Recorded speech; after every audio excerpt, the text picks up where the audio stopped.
Hello बच्चों, let's see this question. This question is say that the dimensional analysis can be applied to. पहला देखा option, check the dimensional consistency of equation. दूसरा, deduce relation among the physical quantities. और तीसरा, to convert from one system of unit to another system. और चौथा देखा है all of these. तो देखिए आपका जो डायमेंशन एनालिसिस इसकी बात कर रखी है, तो पहले तो की कॉन्सेप्ट लिखे यहाँ पर आपके पास की कॉन्सेप्ट। तो यहाँ पर जो डायमेंशन मेथड है उसकी एप्लीकेशन के बारे में बता रखा है, तो क्या लिख सकते हैं अपन, application of dimensional analysis. Dimensional analysis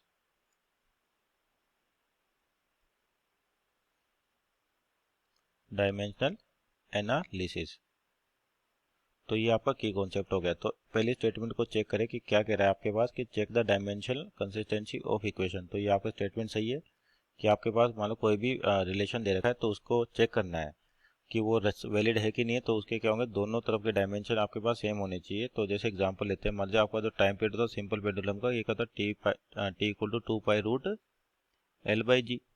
तो यहाँ पे टी का मतलब लेफ्ट हैंड साइड देखे आपको टाइम दे रखा है, तो टाइम की यूनिट क्या होती है आपके पास, सेकंड होती है।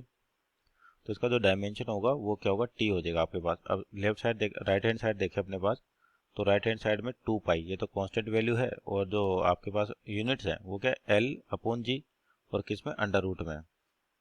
तो L/G, तो L क्या होता है आपके पास, मीटर होता है। और G acceleration due to gravity, यानी कि मीटर पर सेकंड स्क्वायर। तो मीटर नीचे आएगा और सेकंड स्क्वायर आपका ऊपर चल जाएगा।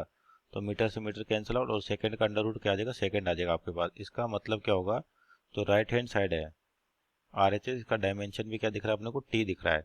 इसका मतलब लेफ्ट हैंड साइड के डायमेंशन राइट हैंड साइड के बराबर है। इसका मतलब इक्वेशन एग्जिस्ट करती है आपके पास। तो ऑप्शन नंबर ए सही है। दूसरा लिखा, deduce relation among the physical quantity. तो ये ऑप्शन भी आपका सही है कि अगर आपको कुछ फिजिकल क्वांटिटी दे रखे हैं तो उनके बीच में रिलेशन अपन निकाल सकते हैं। यानी कि इसी फॉर्मूले को देखें कि मान लीजिए आपका जो टाइम पीरियड है वो लेंथ और एक्सेलरेशन ड्यू टू ग्रेविटी पे डिपेंड करता है, तो उसी को कोरस्पॉन्डिंग मानते हुए अपन रिलेशन डिड्यूस भी कर सकते हैं।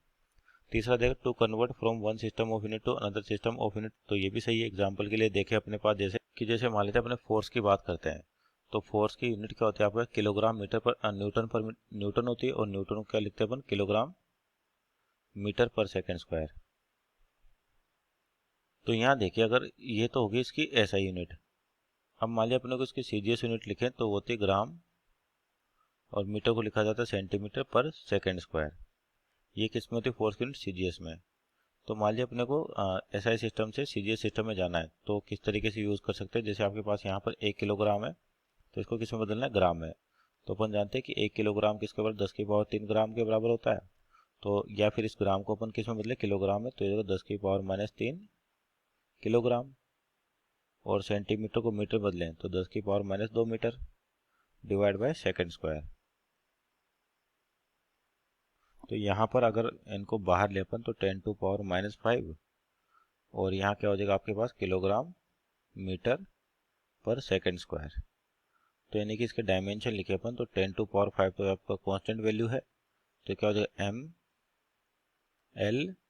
ML/T-2, यानी कि जो फोर्स के डायमेंशन अपने पास किस में SI सिस्टम में आएंगे, वैसे अपने को यहाँ मिलके प्लस साथ में जो कांस्टेंट वैल्यू आती है, यानी कि एक सिस्टम से, यानी कि SI सिस्टम से CGS सिस्टम में जा रहे, तो आपके पास क्या हो रहा है, इसको अपन कन्वर्ट कर सकते हैं और किसके साथ मल्टीप्लाई कर, 10 की पावर -5। तो ये रिलेशन बता रहा है आपके पास एक SI सिस्टम, एक यूनिट सिस्टम का दूसरे यूनिट सिस्टम के साथ। तो यानी कि ऑप्शन नंबर सी आपका सही है।